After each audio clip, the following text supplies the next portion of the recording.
10 വർഷം മുൻപാണ് ദോഹയിലെ ഫോമോസ്റ്റ് കമ്പനിയിൽ ട്രെയിലർ ഡ്രൈവറായിരുന്ന താഹ എക്സ്കവേറ്റർ കടലിലേക്ക് മറിഞ്ഞ് മരിച്ചത്. കടലോരത്തു നിന്ന് മണ്ണെടുക്കുന്നതിനിടെ തിണ്ടിടിഞ്ഞ് കടലിലേക്ക് മറിയുകയായിരുന്നു. ശ്രീലങ്കൻ സ്വദേശിയായ ഡ്രൈവർ മരിച്ചു. 2 മക്കളുമായി എന്തു ചെയ്യണമെന്നറിയാതെ പകച്ചുപോയി രഹന. എൻ്റെ ഭർത്താവിൻ്റെ ഈ സ്പോൺസർ ഈ ഒരു 10 വർഷമായിട്ട് ഞങ്ങളെ കോണ്ടാക്ട് ചെയ്യേ കാണുകയോ ഒന്നും ചെയ്തിട്ടില്ല. പിന്നെ ബോഡി കൊണ്ടുവന്നത് മാമാടെ മോൻ നജീബാണ്.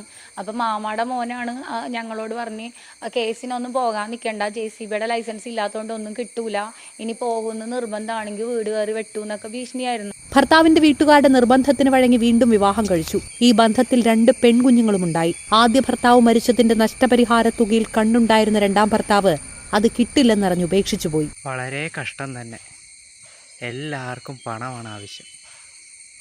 ഒരാപത്ത് വന്നു കഴിയുമ്പോൾ അവർ നമ്മളോട് സമീപിക്കുന്നത് നമ്മളോടുള്ള സ്നേഹം കൊണ്ടോ സഹതാപം കൊണ്ടോ ആയിരിക്കില്ല. നമ്മുടെ കയ്യിലുള്ള എന്തൊക്കെ പണം ഉണ്ടെന്നുള്ളതിന് പണം കണ്ട് മാത്രം വരുന്നതിലുള്ള ഏറ്റവും ഉദാഹരണമാണ് ഈ ഉമ്മയുടെ കഥ.